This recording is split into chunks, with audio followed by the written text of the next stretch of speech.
Hello everyone, and welcome to today's live broadcast, Economies of Scale in Cannabis, moving from lab scale CO2 supercritical fluid extraction to production scale, presented by Lalit, Chordia, the President and CEO of Thar Energy. I'm Susie Valdez of LabRoots, and I'll be your moderator for today's event. We're delighted to bring you this educational web seminar presented by LabRoots. LabRoots is the leading scientific social networking website and producer of educational virtual events and webinars. Before we begin, I want to remind everyone that this event is interactive. We encourage you to participate by submitting as many questions as you want at any time you want during the presentation. Just click on the Ask a Question box located on the far left of your screen. Type your questions into the drop box that appear on that screen, and we'll answer as many questions as we have time for at the end of the presentation. If you have any trouble seeing or hearing this presentation, click on the Help Desk button located on the promotional board at the bottom center of your screen, or use the Ask a Question box to let us know you're having a problem. This presentation is educational and thus offers continuing education credits. Click on the Continuing Education Credits tab located on the top right corner of the presentation window and follow the process to obtain those credits. Please join me now in welcoming Dr. Chordia. I will now turn the presentation over to him. Welcome, sir. Good afternoon. Thank you for that introduction. I appreciate it. And welcome to all of you. This is Lalit Chordia. I'm the CEO of Thar Process. And today I want to talk about supercritical fluid extraction in particular, but in general, cannabis extraction. We'll start off with a background on Thar and Thar's experience in supercritical, the different extraction techniques that are out there, and we'll follow up with issues related with scale and scale up with supercritical, both on the extraction side and also on the purification side. For those who do not know what supercritical is, you will see a slide on the right-hand side, and at the extreme right, you will see a point which says critical point. As long as you operate above the critical pressure and the critical temperature, you're in the supercritical region. That is what we are working with here. Now, if you look at the horizontal line at the critical point, as long as you're above this point and horizontally, you can decrease the pressure, you can increase the temperature, you can play with all of these parameters to get the right extraction conditions you need for the process you're trying to do. Now, at the very end, I'll summarize with all the lessons that we have learned today. So to give you back the history of supercritical here, in 1982, we started a company called Suprex. We were the first supercritical company in the whole world. So you can see the background. We have been doing this for the last 35 years. In Suprex, we developed instrumentation specifically focused on extraction and chromatography. We launched the first capillary SFC in the world, and ultimately the company was sold to ISCO in 1990. I started Thar in 1990. In 1990, we started working on various equipment for supercritical, but not the analytical side. We made pilot plant and production scale. Onwards, we went on to spin out a number of divisions from Thar, and we started building large-scale systems, and we have built over 20 production scale. I'm talking about 500-liter, 1,000-liter systems in the last 10 years. Between 2007 and 2017, we have done a number of different things. We built a prep scale SFC, onwards to build the largest back column SFC in the world. We built a countercurrent column going up to 30 feet long, where you can do separations. Instead of using a chromatographic separation, we can use a countercurrent separation. Then in 2011, we built a large facility at the back of our building that we are located today. It is a 25,000 GMP facility where we extract astaxanthin which is a antioxidant from an algae called Hematocopleualis. And late last year, we doubled that capacity. So right now, we are one of the largest, if not the largest, algae producing company in the world over here. Algae extract, I say, using supercritical fluids. The extraction pressure is fairly large. We're talking about 15,000 pounds of pressure. So it's one of the highest extraction systems in the world. Onwards, we have moved into also making chromatographic separation equipment, which is HPLC and SFC. We do both depending on the sample. And we have built a 600 mm, which is a 24-inch ID column, 3 of them for a pharmaceutical company overseas. So we have a strong background in both extraction and chromatographic separations. The mission of Thar process is to be a global leader in supercritical fluid technology and equipment by providing solutions involving chemistry, design, process, development, and optimization. We take our customers from concept through commercialization. Our competitive advantage in this supercritical area, we are the most experienced supercritical only company. We have been doing this for the last 35 years. We didn't start this a few years ago when the medical marijuana or hemp extraction market came into force. We have been doing supercritical long before people thought green technology was fashionable. From a design point of view, we bring all the different process and equipment technologies together. We manufacture our own equipment, so we put things together, which is optimized solutions based on the initial feasibility studies all the way through production. And all systems, as I mentioned earlier, and major components are designed, developed, and assembled and warranted by Thar process. And this is all done out of Pittsburgh, Pennsylvania. Lastly, we are customer-centered partnerships from proof of concept through commercialization for their production solution of choice. So we are very customer-friendly company. So the examples of work that can be done with supercritical is you can do polymer purification, you can remove solvents from synthetic DNA, astaxanthin from algae, you can de-oil lecithins, recovery of residual specialty oils, extraction of spices, flavors, fragrances, and any active ingredient from herbs. In short, if the word oil is used, we can probably extract it from the natural product. Besides extraction, supercritical can be used for reactions, impregnations, coatings. So there's a variety of applications that you can use it for. And if you're trying to make specialty products using these cannabinoids, you can use the impregnation technology to do it for any kind of applications you might have. What I'm going to start off today is talk about different extraction technologies. There are really 5 of them out there. You can do with ice water, which is one of the oldest techniques, where you take your cannabinoids, you take your plant material, grind it up, put it in ice water, and since THC and CBD and all the cannabinoids are heavier, they settle down on the bottom. It's a very simple process, but the overall extraction efficiency is low.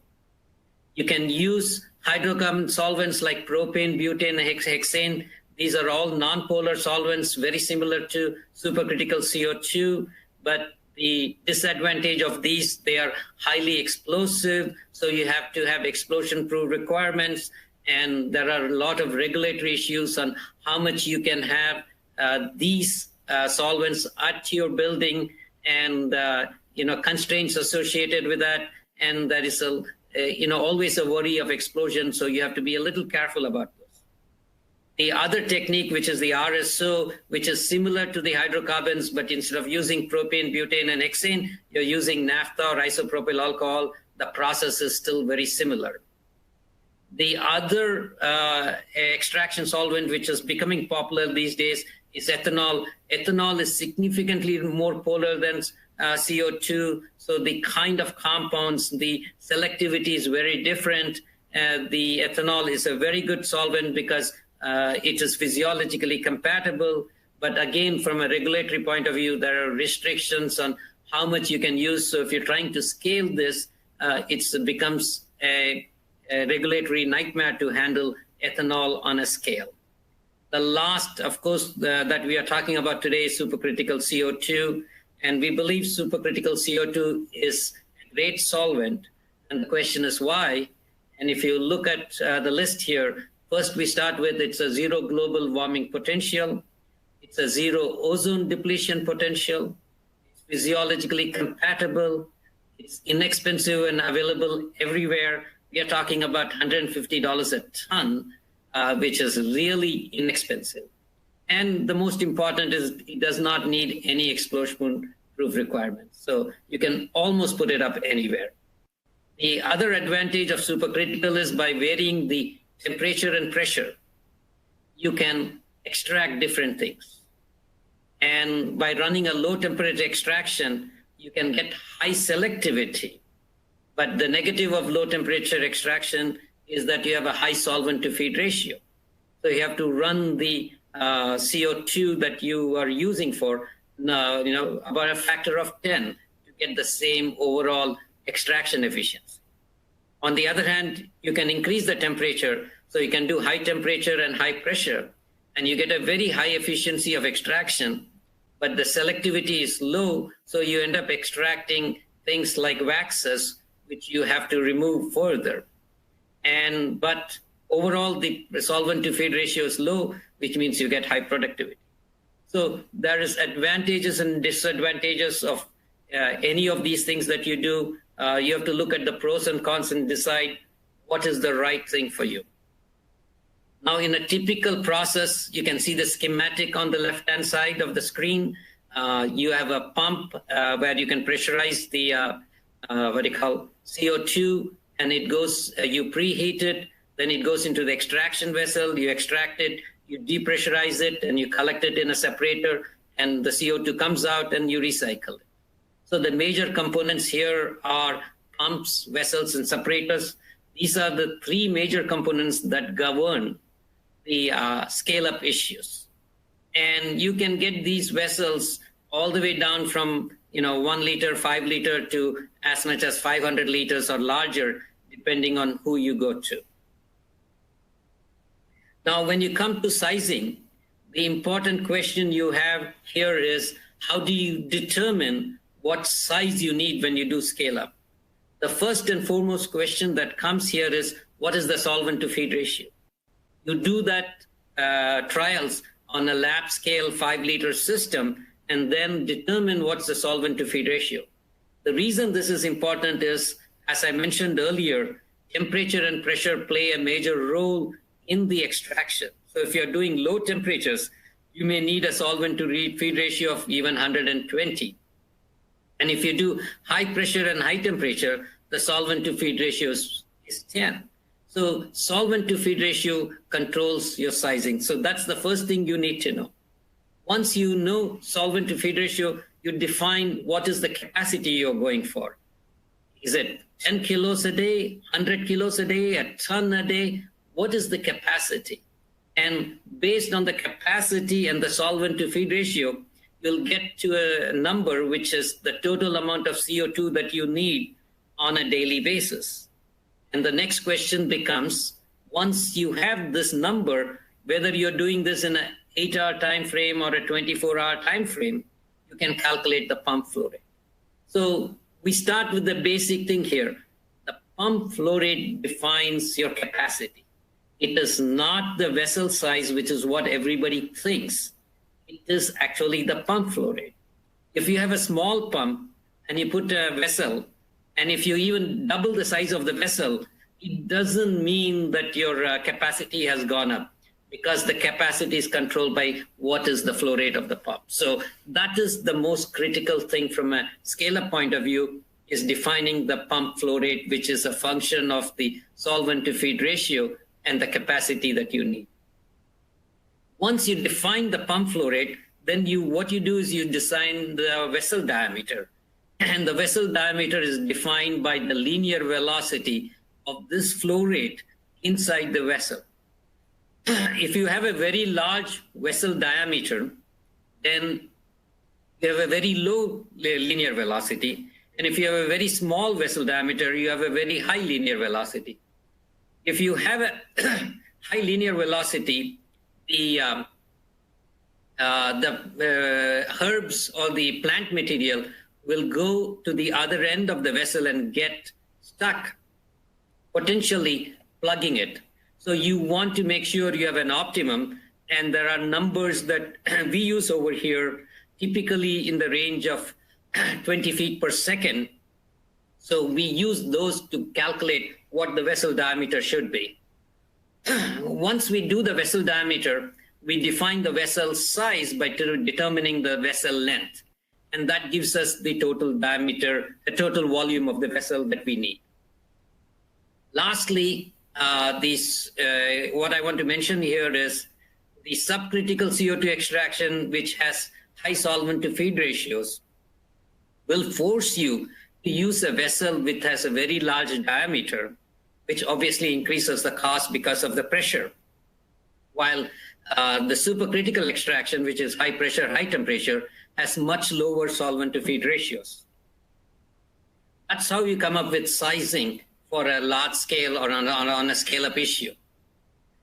Now I can show you some vessel equipment that are available in the marketplace.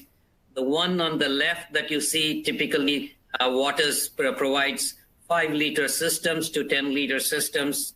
The one in the middle is medium scale. You can get them from Apex. And one on the right is a large scale system. And this is a 750-liter 2-vessel system, so a total of 1,500 liters. This one actually operates at 15,000 pounds of pressure that I talked to you earlier about. And we extract astaxanthin, so this is our system at our facility in Pittsburgh. So you can get variety of sizes, and you need to size them based on the previous slide that I showed and come up with the size that you need. So again, talking about scale-up issues over here, how do you calculate cost? Here's from our experience.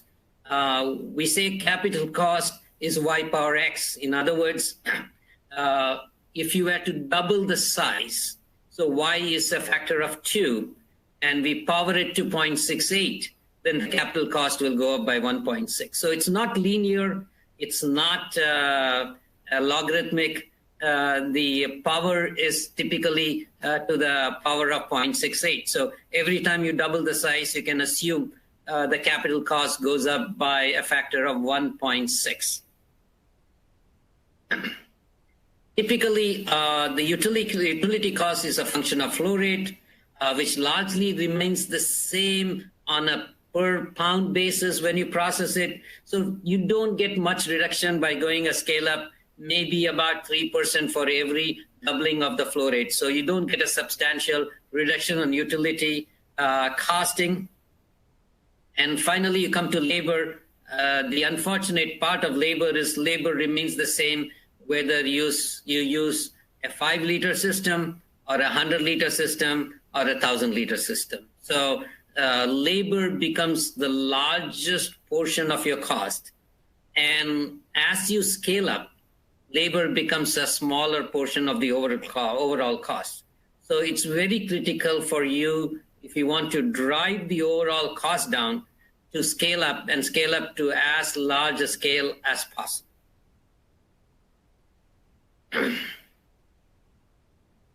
The other way to design your system is to have different configurations. The basic system is you have one vessel and one pump. And that's simple, straightforward. You have a vessel, a pump, and a separator, you're done. That's what most people sell. You can go from here and say, how do I increase my capacity? You can have 2 vessels and 1 pump.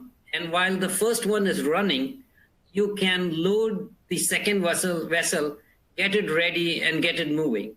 And that will give you a 30% increase in capacity. That's a typical number. Sometimes it's a little high, sometimes it's a little low. It all depends on what your total extraction time is. Shorter the extraction time, greater effect it has. longer the extraction time, less effect it has. So you can go from a 1 vessel to a 2 vessel system, and all you're doing is adding a cost of a vessel and couple valves, and that immediately increases your capacity by about 30%. The next thing you can do is a series configuration. This is very interesting. So what you have here is 3 vessels, and 2 of them are connected in series, and you have only 1 pump. So the same pump that you used in the first 2 configurations, you can use in the third one, and this CO2 will go from the first vessel to the second vessel. And because you have 2 vessels in series, you have the highest extraction efficiency. In other words, if the first and the second one gave you a 80% extraction efficiency for the same conditions, you'll definitely get more than 80%. It could be 85, it could be 90. It's a function of the application, but it's the highest you can get. And while the first 2 are running, the third one is being unloaded, cleaned, and loaded back again. So then you switch and you take the second one out, put the third one in front of the first one, and you continue the process. And you continue this every time. So you will be able to get the same 30% as the previous one, but your overall extraction efficiency will be higher, and you'll come out with more material, the material that you're looking for. That's important. And the other option here is you can have 3 vessels and 2 pumps actually, and that will double the flow rate, or you can have 1 pump with 2x the flow rate, and you can get 2.6x, which is the highest extraction configuration from that point of view. The last one is you can do a parallel configuration, which is 2 vessels and 2 pumps, which is literally double of the basic configuration that you see up there, and that will get you 2x the capacity. But the only thing it doesn't give you is the highest extraction efficiency, which the series configuration gives. So you can play with these things depending on what your needs are and come up with the right configuration. And the costing for each one is obviously very different. The basic configuration and the parallel configuration are literally twice 2x, and the capital cost will be 2x from that point of view. And the most expensive is the 3 vessel, 1 pump with 2x flow rate. That will be the most expensive capital configuration, but it also has the highest capacity. So we use these different configurations to define what our scale-up are and what our configurations are to get to where we want to get to. Now, the practicality is we believe that there's going to be market consolidation. So far, we have had a lot of people doing mom and pop operations with small systems. As the market grows, you will find that people with scale are going to win, because labor is one of the largest portion of the overall costing, which when we talked about in a couple slides ago, whether you have a 5-liter system or a 100-liter or a 500-liter system, you need the same amount of labor. So if you want to drive the overall costing down, you reduce labor as a percentage, and the only way to do that is by going scale. Now, this has been shown to be true for other nutraceuticals. And here are just 3 examples, whether it's fish oil or CoQ10 or astaxanthin. In all of these things, scale wins, and people end up moving from small-scale systems to large-scale systems. And we expect this to be the same even for the cannabis industry. Now, the question becomes, the next question that comes is, when you get to scale, are we better off subcontracting, or are we better off doing it ourselves? Now, that's a function of scale again. So the question, if I were to repeat the question, should everyone own their SFE, or will it be less expensive to send it out to large-scale processors? Now, in the whole food industry, especially in the cannabis, right now we do not have major regulations, because cannabis is not looked well upon by the FDA. But as soon as the regulations change, you can expect significant regulations coming down to follow CGMP requirements for the extraction. And once you say you have CGMP requirements for your product, you have a ton of quality control procedures that you need to follow. Typically, you may have 3 to 5 people dedicated to follow these CGMP requirements. And as a percentage, if you have a small operations, they become very, very expensive. It also requires you to have in-house expertise for all the different things, whether you need a mechanical engineer to maintain the equipment, a chemical engineer to run the process, or quality control people, analytical people, especially if you want anything that says we need certification, we need CGMP certification, we need kosher certification, halal certification, organic certification. All of this requires significant amount of paperwork, which drives the cost down. I should say cost up. So what are our options? Our options are threefold, right? So you can have a co-op style for ethanol extractions of corn oil and canola oil. You can see a number of farmers joined together and they built a facility, and that facility ran their corn to extract the oil or canola to the oil. You can do the same thing, and we expect some of these to happen in the industry. The other thing we also see is people will bring in mobile units who will bring them to your facility, and they'll run it.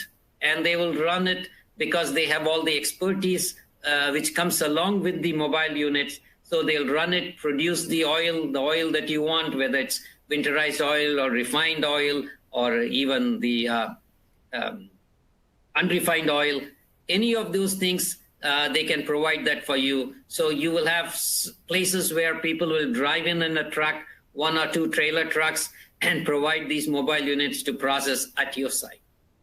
And of course, the last one is you'll find people who have set up large-scale contract processing facility where you can send the material to them and they'll process it and send it back to you. And they have all the quality control people, the engineers, everything to manage it. So it, on a per kg basis, it could potentially drive the cost down. So those are the 3 options that you have besides you building it yourself and maintaining it.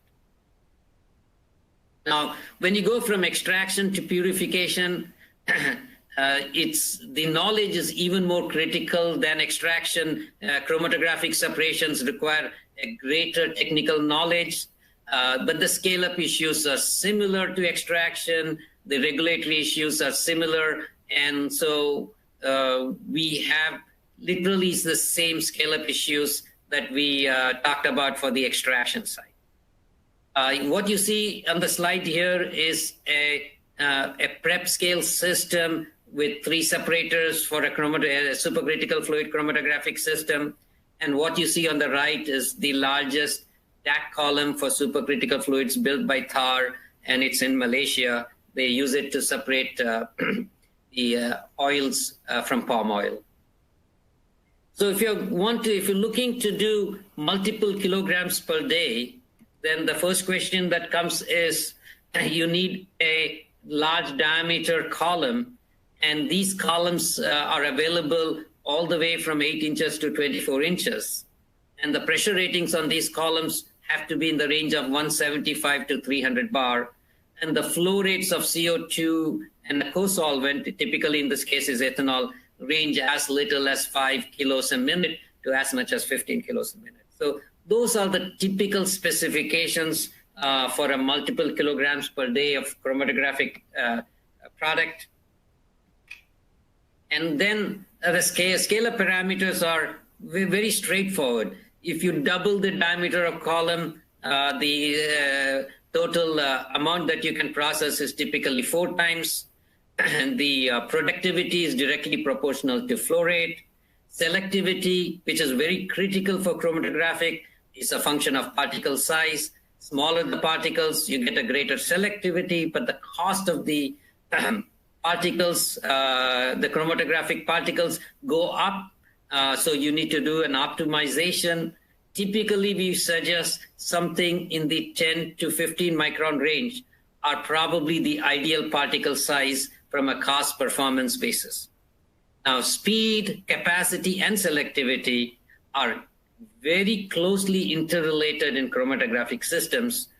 You can get high speed, high capacity, and high selectivity. If you want all three of them, then the cost quadruples. So you have to optimize this to get the solutions that you're looking for. Lastly, I have a couple slides here which I'd like to conclude my talk and talk about what lessons we have learned today.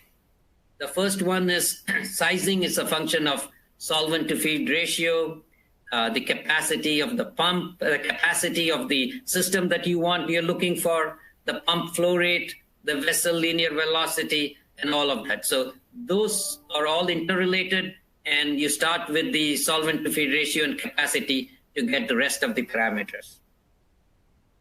Subcritical extraction is very selective. It's a great way to do it, but it has a very high solvent to feed ratio and a lower efficiency. So you have to, depends on what kind of product you're looking for. And if you're looking for a winterized oil, subcritical extraction is a good way to go without going through ethanol extraction at the back end. The supercritical extraction has a much lower solvent to feed ratio, typically a factor of 5 to 10 less than the subcritical extraction. It gives you a higher extraction efficiencies because you're running at higher temperatures and pressure, but it extracts waxes and other unwanted products. So what you have to do is once you extract this, you have to go to a conventional winterization using ethanol, and that costs time and money. So it's a trade-off whether you want subcritical or supercritical extraction. Sometimes a hybrid solution might work. You may want to do a subcritical extraction to get a clean winterized oil, and then go back and change the pressure to a higher pressure and higher temperature, go back and extract what's left over. So overall you get a higher efficiency, and you get two products. One is a winterized oil directly. The other one is where you have to do an ethanol extraction and produce a winterized oil. And quite a few people will take both these oils and mix them together to get a complete full spectrum oil. So those are the things. In this, I'm going to summarize by saying we do expect consolidation to happen. We expect as the market grows, you have larger and larger people coming into play, both internal for their own needs and also external for working with other people. So large-scale extraction will be the norm as we go in the future. Many groups will either set up their own, wherever they think they have the technical capability and the money to do it, so they don't have to send the material, but that does not work for everybody. We'll have mobile extraction units, which will come to your facility to do this high technology extraction as a service at your site. Or you can go to a toll processor who will provide you the same service at their facility. So you have all of these options, and you can expect every one of them to be a solution for what you're trying to do. And depending on what you would like to get at the end of it, you can pick one or the other. Of course, if you have the money, the best is to set up your own large-scale extraction unit, because you can control everything. You can control what you're trying to extract, the technology, and it's all internal. But that might not work for everybody. In that case, you might be better off going to an outside facility. Or the last one is, as I mentioned earlier, a group of people can join together, create a co-op, and run the co-op for all their shareholders. So all these options are available. And with that, I would like to conclude and say Thar Process will be happy to be an extraction and purification partner. And if you have any questions please feel free to let me know and I'll be happy to answer. Thank you very much for listening to me today. Thank you, Dr. Chordia, for that informative presentation. We will now start the live Q&A portion of this webinar. If you have any questions you'd like to ask, please do so now. Just click on that Ask a Question drop-down box located on the far left of your presentation window. Type the question into the box that appears on the screen and click the Send button. We'll answer as many questions as we have time for. So let's take a look at our incoming questions from our audience. Our first question, Dr. Chordia, is at what point is it better to subcontract instead of purchasing the extraction? So I would say it's really a trade-off between capital investment and subcontract costing. Setting up a facility, especially a large one, requires a lot of handling and people. All of these cost money and time. It's always cheaper, especially in the short term, to subcontract the extraction and the purification. This gives you the ability to go to different vendors. And when your volume gets very large, then you can think about setting up your own facility, because by this time, you have learned the business, you're making money, and you have the time and money to invest in your own facility, optimizing to the products that you want. Thank you, Dr. Chordia. And this next question from an audience member is a two-part question. Is supercritical CO2 extraction process too complicated? And do I need highly technical people to handle that? Yes and no. The process is fairly simple, but because it is high pressure, it requires the use of properly designed products and caution when you're using them. In other words, if you have nuts and bolts tightening, you have to tighten them. So you really have to take care to do this properly. You cannot be whimsical about it. You can also tinker the process based on the raw material, and that requires technical understanding of what you're trying to do. So is it complicated? Yes, it's a little bit complicated. But if you have the right people, you can handle it. Thank you. And I want to remind our audience members that any questions not answered today will be answered via email. Our next question is there any use for the leftover to raffinate? I think that's a very good question. There is many ways to figure this out. The simplest one is you dispose it off, or you burn it, and you can take the heat that's generated to produce hot water or electricity. So that's thermal energy that you can get from your raw material. But a more interesting thing is because the cannabis plant is a high fibrous plant, and it's been used for years in textiles and ropes, it becomes a great substitute for paper or thin textiles. So you can find these upcoming new applications for the leftover material, which if you were to set up a plant to do it, it just makes more economic sense, and it gets a faster return of investment. Thank you for that. And before we close, Dr. Chordia, do you want to provide the audience with any closing remarks?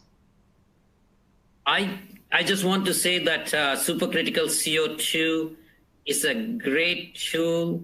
As I mentioned earlier, you cannot get a better solvent. It's physiologically compatible. It's inexpensive.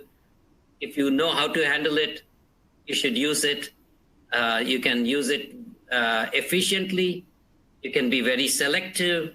It just makes the whole process go easy, and you're not polluting the environment.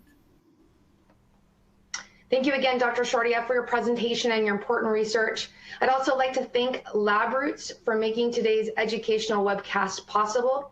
Before I go, I want to remind everyone that today's webcast will be available for on-demand viewing through June 2018.